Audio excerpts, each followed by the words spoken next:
I feel like there are three asset classes, right, that will outlive any war or any pandemic or any sort of black swan situations. It will outlive those. Number one is real estate, because people need housing to live, right? People need roof, people need housing to live. And real estate is something, even if the value drops for a certain time, it always comes back up, and we have enough data to see it from 1930. Now, even in the US, like in 2000, median home price was $165,000. Now, the median, the same house is $424,000. And that's in any given market. If you take 20, 30, 40, 50-year cycle, you're always a winner. And another good thing about real estate is we cannot really control inflation. But what we can control, what side of the equation are we on when the inflation hits, right? So when inflation hits, if you're someone who owns assets, your asset value just keeps going up. It could be a business, it could be real estate. The asset value goes up as inflation hits. So instead of us trying to change inflation or complain about it, I think we should be on the other side of inflation. So we're always hedging against it. So I'll put real estate as number one asset that outlives any wars or political situations or black swan events or pandemics. The second is land. You might say, what's the difference? Well, the land is the actual scarce. The scarcity is real. You cannot just duplicate any more lands, right? And real estate is what you build on land, but land is essential. Okay. Now, somebody could be for example, in different markets, different areas, different countries. What was farmland 30 years ago is the city now. You see it even in Prophet city, Medina. The city is expanding so much. Even at that point, I heard even Baki was outside the city. Now Baki is bordering the masjid, right? So it depends. If you're smart about it, you can hold it. Or second, you could develop on it. You could see what products are missing within real estate. You could get on the land. You could, rezone it. And this is where you create the most value. And you actually provide the product that's missing within the housing, right? So you become the developer, or you can, even if you are not the developer, once you hold the land, developers come to you. You could do joint ventures with them. The developer develops, you have the land, and you split the profit 50, 50, 60, 40, whatever the arrangement is. So I think this is the second asset class that outlives any sort of black swan. And the third one being precious metals, gold and silver. Always, at least 5% of your investments should be in precious metals, especially when situations look scary overnight, right? Even large central banks like Hong Kong, Singapore, even US, they hold a lot of gold. Of course, follow the money. If they're holding gold, they know something. Even though they could print unlimited currency, fiat, still, they have large mega vaults holding a lot of gold. So these are the three asset classes I think we all should invest in that will outlive any sort of temporary dips: real estate, land, and precious metals. So basically, I was part of a group called Black Label. It's by our dear brother, Mahdi Tijani, mashallah. So I met a lot of great brothers through Black Label. So before I continue the story, that's why it's very important, man. Never underestimate any networking groups that have the ethos aligns with your values and principles. You should be investing in networks. Anyway, so it's part of Black Label, and that's where Brother Abu Bakr and Ustad Imran, it was also part of Black Label. And that's how I got in touch with Abu Bakr. And then we did a Zoom call. And then when I was in Dubai, he said, whenever you're in Dubai, just let me know. And of course, in Black Label, we were sharing success stories, things that were happening. So of course, that's how we got to know each other even more, like what we're doing in terms of business. I'm sure he saw. So when I was in Dubai, before coming, we coordinated a podcast on their channel. And before that, I was never on social media. I was not doing anything on social media. Alhamdulillah, Allah saw something in that podcast. It kind of blew up. That's it. That's how the relationship. But alhamdulillah, Ustad Imran really got to know me. We hung out a lot. We traveled a lot. Before he put me, doing podcasts is one thing, but before putting someone on a platform, you have to be very careful, especially if you have been building your platform for the last 10, 12 years, 15 years, and people trust you because they see you as a student of knowledge, right? So I think the responsibility is even more before you put someone on a platform and you stand by them and say, hey, I have seen everything, this is good. So, alhamdulillah, he has a lot of my clients, investors, business. He's seen all the paperwork, everything basically. Alhamdulillah. So after that, we did this formal partnership when it comes to development. Alhamdulillah, this is the story. Going back to networking, yeah, you've mentioned that it's very important to invest in networking events and networking sessions. Yep. What's the agenda that you with the experience right now, what's the agenda that you go with in networking sessions, and what's the caliber of networking event? Yep. So basically, the first meeting, you just have to go and see if this is a network you can build with for long term, or it's a waste of time. So everybody's criteria is, of course, different depending on what stage you are in your life. For someone, networking could be just to get a better job, better career path, So you go to such networks. But when you go there, if you see everybody there, there is no one job provider. It's all job seekers. And you are also one of the job seekers. It doesn't make sense to be in that network. It's a waste of time, right? So first go out. All networks have like a taster trip or something like that. Do that first, right? Just to see what kind of caliber of people are there. So for example, I'm in development. I'm looking for two things. I'm looking for number one, deals. And I'm looking for partners that I could partner up with on these deals, right? Now, if I'm part of a network, everybody's looking for same deals. It doesn't make sense for me to be part of that network. Does that make sense? So it has to be balanced. There's no problem with some people also looking for same type of deals that you're looking for, but there has to be deal providers as well. Those connectors, that brother that can introduce you to that. For example, the building that we just saw today, 72 apartments in Dubai. So that was being part of a network. Actually, also that brother was through a network. He introduced me to the owner because we're part of a network, and he knows the owner. So you see, so you have to have it balanced. Also, you cannot be the one that's 49. You have to be the one 51. What do I mean by that? So you cannot be the one that's always taking, that's always seeking. You have to be first a giver. Literally, you have to first see, okay, these are high caliber people, and there are some values that I can add to their lives, right? So you have to give first. You cannot be just someone, what's your phone number? What's your phone number? What's your phone number? Take, and then boom, do you have this? Do you have this? I need this. I need that. You'll never thrive in a network setting. You won't thrive in any life setting because people will just know you as a taker, right? So that's why I see a lot of good brothers, and probably without knowing, without understanding, fail in a network setting because they're all about, okay, I have paid X amount of membership fee. Now I'm here to just take. Nobody's going to give nothing to you because they have also paid X amount of membership fee, right? So why should they give to you if you have not given anything to them, right? And also, lastly, it feels good to be 5149, right? Sure. If you're always, and I think it does not always go in terms of just money that you're the hand that's above. I think that's the core essence or process taught us. The hand that is above is better. I don't think it's only money, like resource, connections. You should be always the hand that's above, that's giving always more than taking. Allah knows best, but yeah, alhamdulillah, I think these are the things to look out for when you're joining a networking club. How do you identify? Okay, yeah, you've mentioned that as well. Yeah, identify basically has to be through referrals, right? Sure. So it has to be like someone that you know in your circle telling you, hey, this is a good one, you should join. Sometimes even if you join something very cold, it could be good if they have enough testimonials online, there's enough proof. But usually, I'll join a network when another brother tells me, hey, I recently joined this, or this is good, man.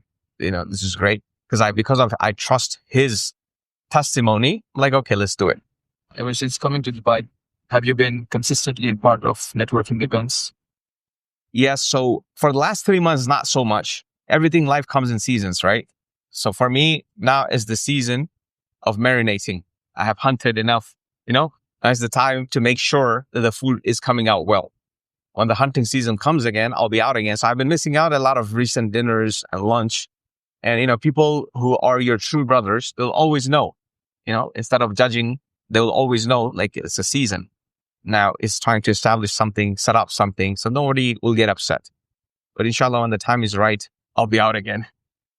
Inshallah. But yes, consistently, of course, and it's not only for business, even for your soul, man. You have to be part of community network where people are reminding you of your deen, of your akhirah, right? It's very important. So I have my strategic, groups where, mashallah, Ustad Imran has been a big helper for that. Basically, a lot of reminders he gives privately. We have a WhatsApp group. He sends a lot of timely reminders, mashallah, that are very profound, powerful. And I'm pushing him, or I don't have to push him, but I'm telling him you should do these online as well on YouTube.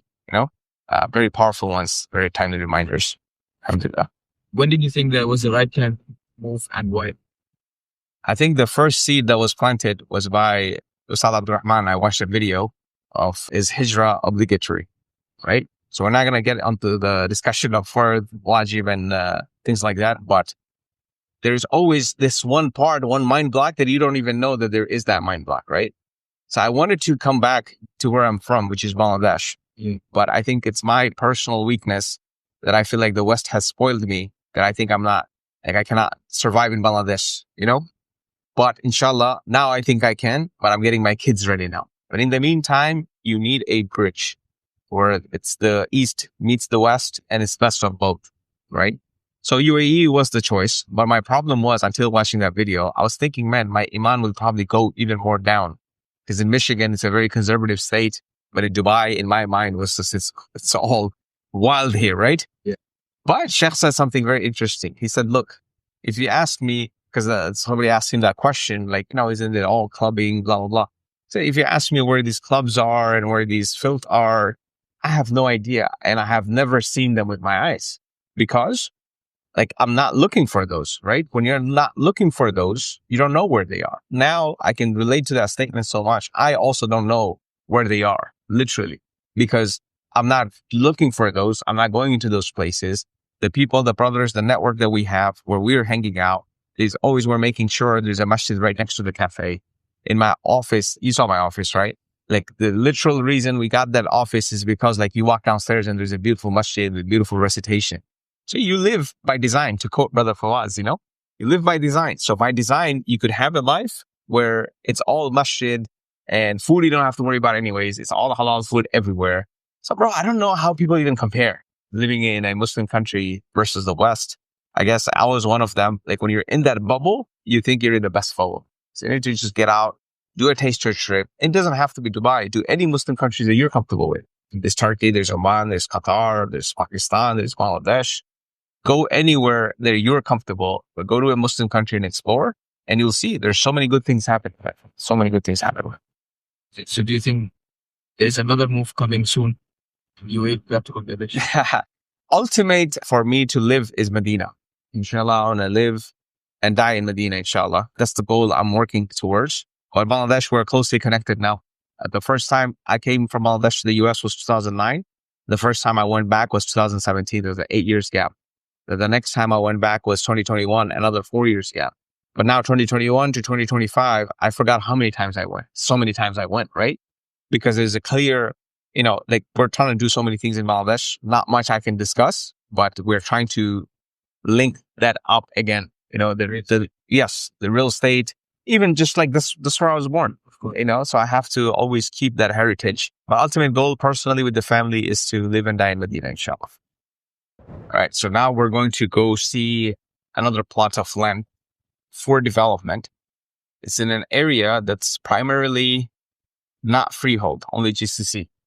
But they have made some of the plots freehold. So alhamdulillah, we got exclusive access to one of those plots.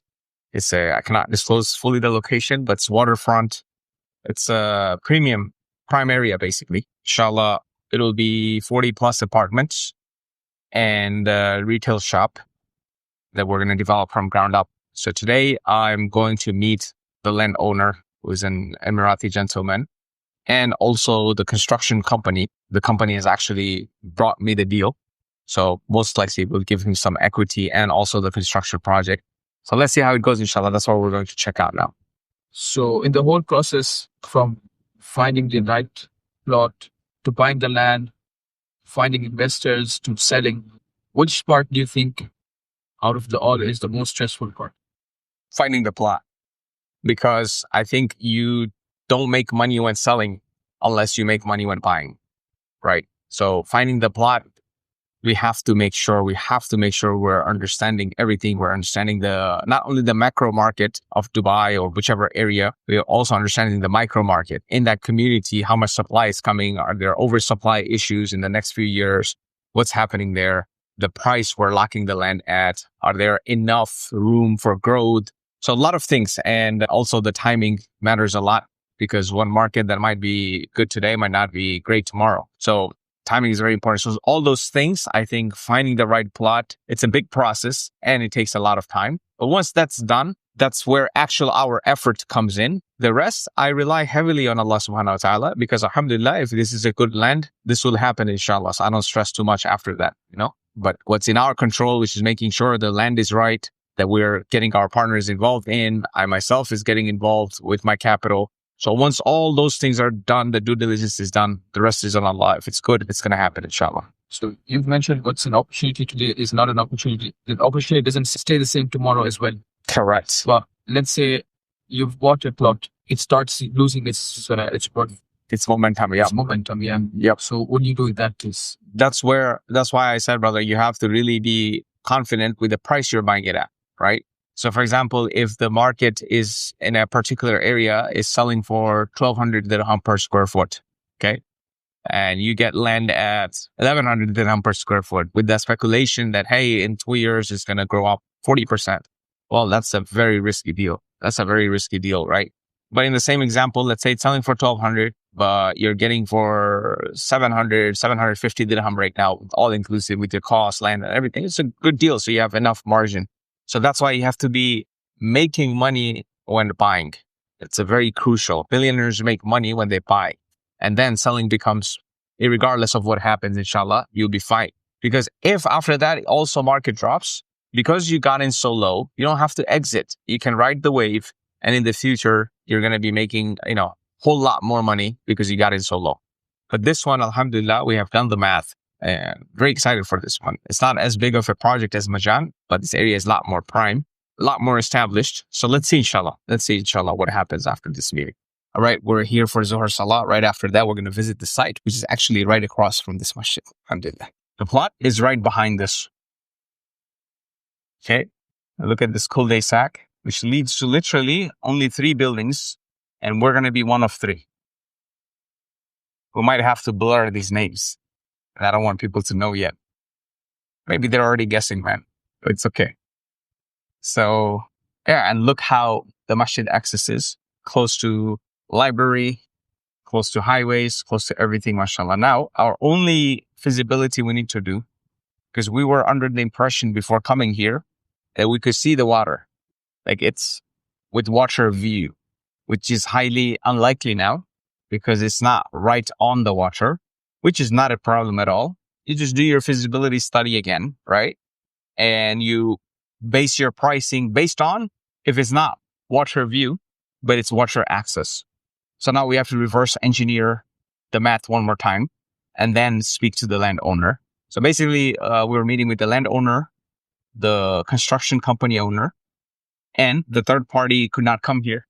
Alhamdulillah, who wants to partner up with us. But the landowner, now we're going to go back and see if it makes more sense to do it just by ourselves or still do JV with him. So we're going to crunch those numbers.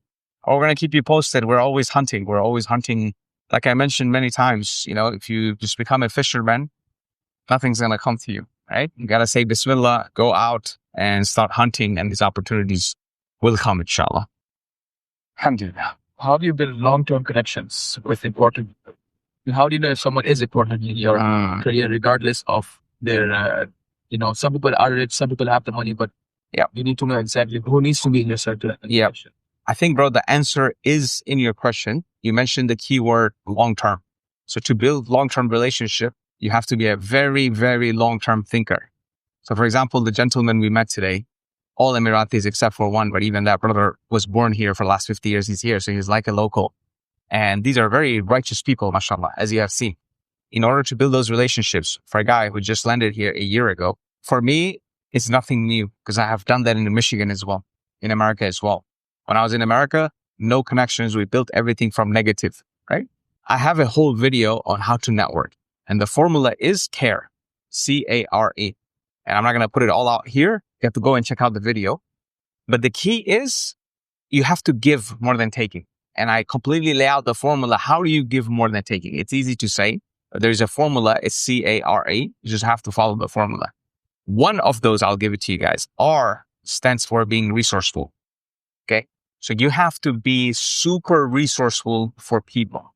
And it could be something random. And I picked this up from my Jahiliyyah days from a movie. It's called The Goodfellas, right? There's a scene in the movie when the guy wants like the best seat in the restaurant for his wife. He did not make a reservation. He just showed up and the whole restaurant is full. But as soon as they saw him, I think he made a call and that guy made a call to the kitchen or to the manager. they brought him a table from the kitchen all the way in the front, like the prime seat. Like they made a table for him. So it's basically being resourceful. Okay. So these relationships, maybe they need something which has nothing to do with you.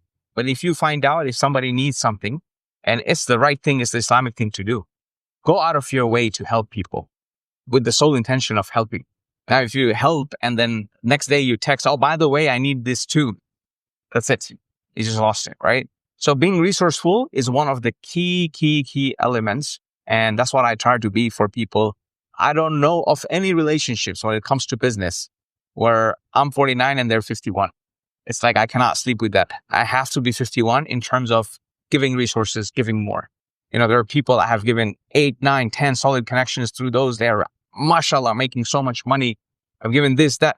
I don't want anything in return where things are tied. You just have to give. Secondly, how do you know the person is important? So that's where you have to have your non-negotiables. So you cannot just give for evil people or to evil people because they'll take advantage of you, right? And you have better things to do with your time. You have obligations to your family. You have obligations to your company, to the people that, look up to you for the next paycheck. You have to answer to those people. So you cannot just waste time on people who are inherently evil. And that's why, how do you know people are inherently evil? You set some non-negotiables. For me, you have to always tip the service workers. That's one of the non-negotiables. Okay. For me, non-negotiable, you have to be a man who values spending time with their family, who enjoys spending time with the family. So these are the cues. Success always leaves cues, and so does failures, right? So I'm following cues before I get you in my inner circle. When you're in my inner circle, I'll be I won't need anything from you. I just want to make sure that you are good, you're taken care of. Inshallah. What does failure look like to you? Failure as in? Failure in life, failure in I don't know, man. I have never actually processed that because for me, failure is not getting back up. So if you're knocked out 9 times, you just stand back up 10 times.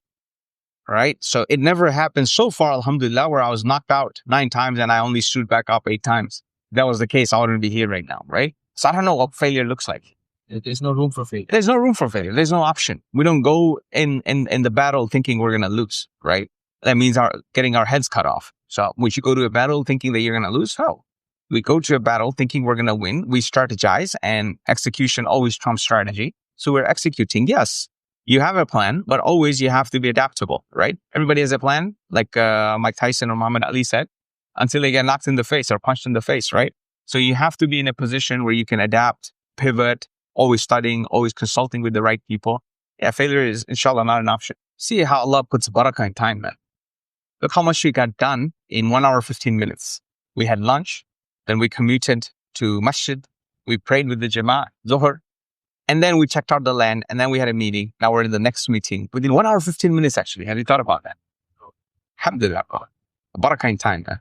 Well, non-negotiables to make sure that there is always barakah in your time. Yes. So the non-negotiable for me is dhikr, man.